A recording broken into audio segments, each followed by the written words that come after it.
Hey everybody, and welcome to another edition of Where the Heck Are the Albans? And where the heck are the Albans? We are in Darrien, Illinois, right off of Route 66, and we are at a place called the Castle Eden. Well, it used to be called the Castle Eden, and now it is run by the Carmelite organization of, is that the it's the Carmelite order. Yeah. It's a church. The Carmelite nuns. So yeah, but we're here for a very special reason, and I'll show you. It's right actually behind the church over here. Something pretty cool. Let's go look at it. So this is the National Shrine of St. Therese, but right behind the shrine is what we want to show you. And here is what we're here to see.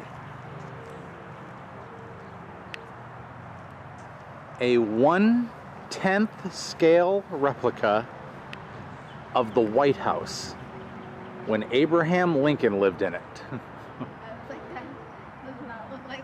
So the White House is, when Abraham Lincoln lived in the White House, this is a replica of it. But the actual White House would be 10 times bigger. But this was a home. This was a home, and it was built in 1903. And we're going to walk around it a little bit.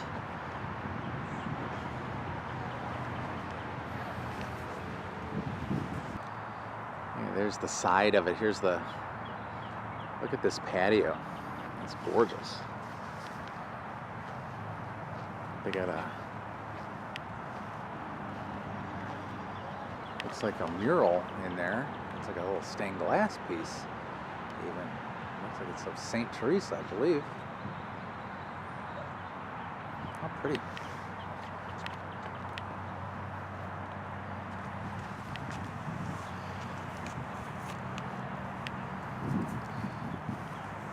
Are you smelling the flowers, Emerson? Emerson's feeling much better today. Yeah. It turned out to be just kind of like a 24-hour bug. My tummy still kind of hurts, but like, yeah, but you're doing much better than you were yesterday. She had more of a stomach flu than you guys had. We Yeah. had like a cough and a fever that we couldn't get below 100. Yep. But she is feeling much better today.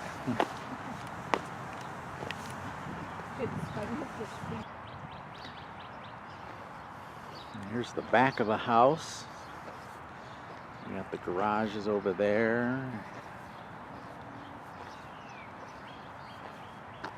And looks like the Carmelites like to do a little grilling even once in a while. How about that? But the house itself was built by a man named Martin Barnaby Madden. And he actually wound up being a U.S. congressman. And he loved the design of the original White House so much that he built this as a 25th wedding anniversary present to his wife back in 1903. They lived here for quite a few years, and after they passed away, it actually sat vacant for a while. And it started to get into disrepair. Well, the religious order of the Carmelites decided to take it over, refurbish it, and bring it back to its days of glory. And now it's been lived in ever since. And that was back in 1959 when that happened. But it's such a beautiful area out here. The properties are just gorgeous. There's a shrine there to St. Teresa. They're building a brand new church on the other side. I'll show you that. But just fascinating. And that road right there where you see that house across the street, right here, there's a car going down it. Right there, that car. That's original Route 66. So the reason why they called it Castle Eden is the owner, Martin Madden, he used to love this place in England, and it was called the Castle Eden. So even though it's designed after the White House, he decided to call it the Castle Eden. Now, something very famous happened in the West Room, right over here. The final plans for the Panama Canal were all documented and signed right behind that window right there. Okay, so we're going to go through the shrine of St. Therese and see some of the things that they got in here. So this statue depicts St. Therese receiving roses from Mary with child Jesus. The holy face of Jesus is on the cross.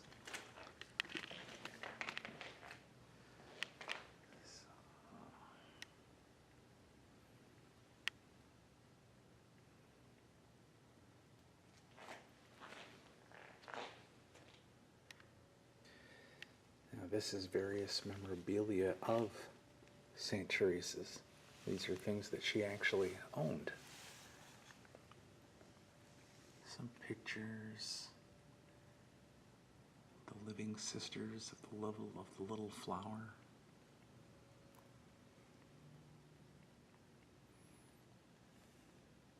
So this is a hand-carved statue, and it represents what St. Therese looked like when she passed away. And this is how they basically laid her out, and of her casket.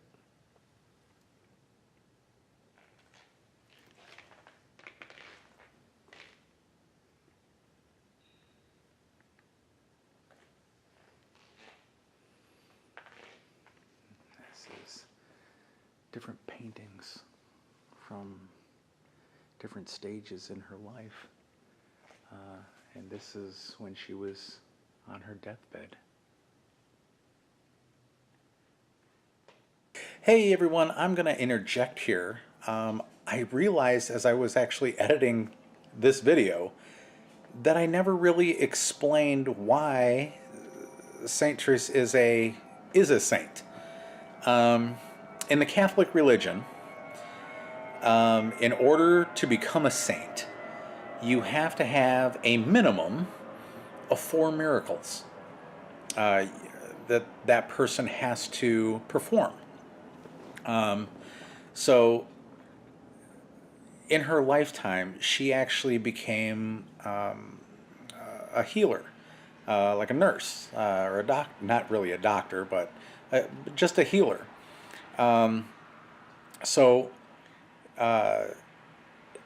She actually would heal people by praying over them, and the medical people could not explain how these people got cured.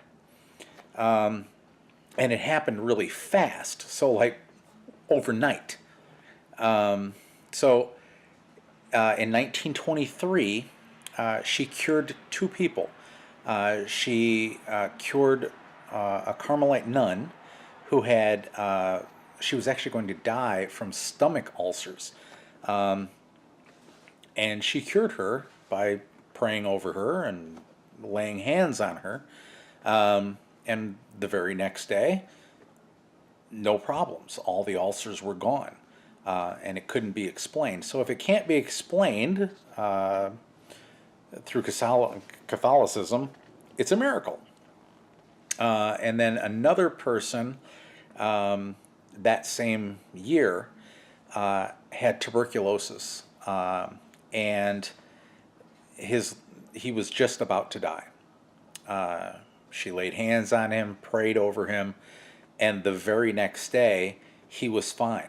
He could get out of bed, he could walk, he could breathe normal. They tested him, and they found out that there was not anything wrong with him.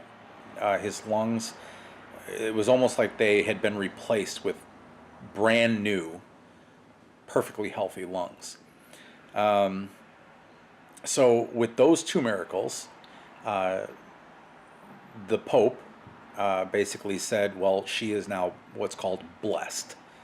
And then it only took 2 years later for her next two miracles to happen, and the same thing happened basically. One lady had cancer, and it had spread to her bones, to her spine, and to her intestines. She laid hands on her, prayed over her, and within a week, all the cancer had left her body, and she was perfectly healthy. The lady was a cripple. She couldn't walk because of the cancer onto her spine, but the spine healed itself completely, and she was able to walk after that. And then the last one was a case of tuberculosis. Once again, laid hands, prayed on her, prayed over her, and brand new lungs. So it couldn't be explained, and for four things like this to happen within 2 years of each other, the Pope at that time basically said, those are your four miracles. So, and she pretty much knew when she died she was going to become a saint. And what she died of herself was tuberculosis. And they asked, well, can you pray and heal yourself? And basically she was like, it doesn't work that way. I give all of my power to heal others, not to heal myself. And she died at the very young age of only 24 years old, after basically begging to become a nun. She just had this calling, a very strong calling to God, and actually talked her way into becoming a nun. At that time, you had to be 18 years old to become a nun, but with the permission of her parents, and then with the permission of the bishops, cardinals, and then eventually the Pope, she was able to do it and become a nun at the age of 15 years old. But you think about that short period of time, from 15 to 24, and she actually became more popular than some of the saints of her, that she idolized as well, like Saint Francis of Assisi, Joan of Arc, and things like that. And she just became so popular in the Catholic religion, and those are her miracles, and that's the reason she died of tuberculosis herself. So I just wanted to interject that, just so you knew, because as I was editing this, I was like, I never said why she died. I never, and why she's a saint. So that's why. On with the show. This is a toy tambourine that was actually used by her when she was a child. This was actually owned by her. And also when she was a child. It's a little teacup from a toy tea set that she used. This is a piece of the gown that she wore when she entered the Carmelites back in 1888.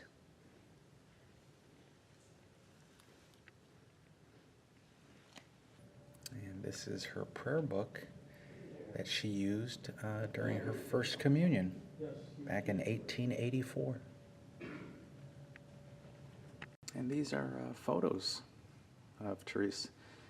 This is when she was about 3.5 years old. This was in 1876. This is back in 1881, and this was 4 years after her mother's death. This photo was taken February of 1886. And they say 10 months later, young Therese would experience her Christmas conversion, the transformation which marked the end of her childhood hypersensitivity.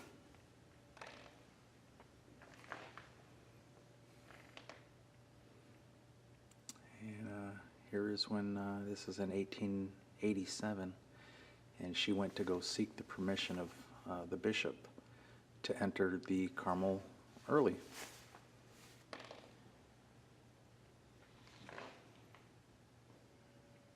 And she made it in 1889.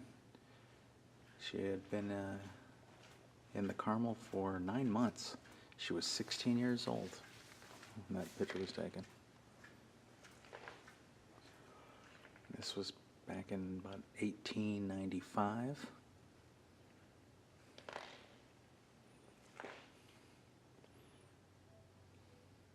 This is also in 1895.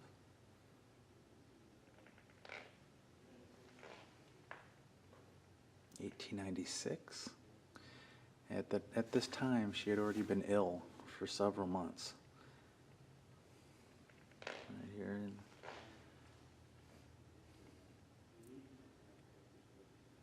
There you go. This was taken in November of 1896, and this was just 10 months before she died.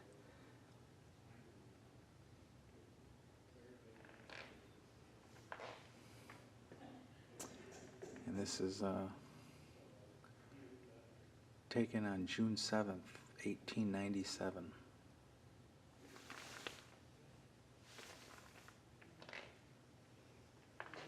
And she died on the evening of September 30th. And she was laid to rest, and there's the coffin, and I just showed you the hand carving of what she looked like, and there's the actual photo of it. And there's a statue of her, and you can actually pray to St. Therese. Look at this beautiful chapel.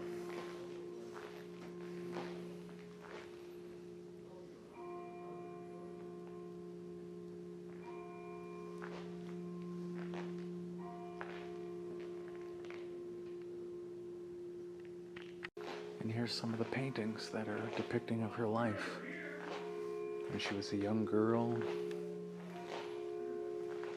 when she received her calling to the church.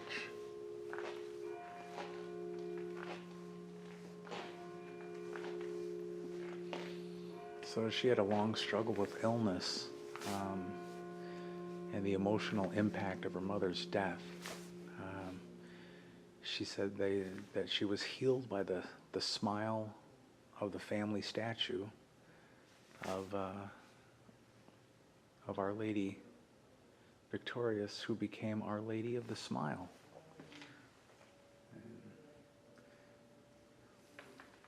Right there.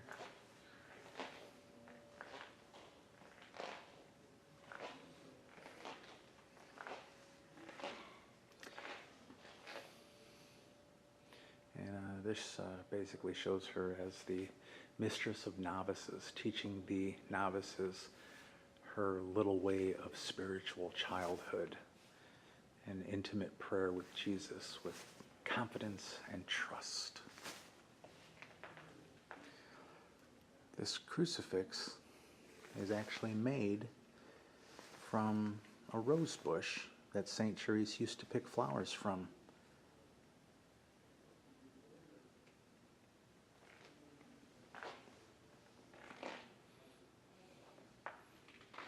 And here she's helping an elderly sister. And they said she did everything with a smile. She always had a smile on her face.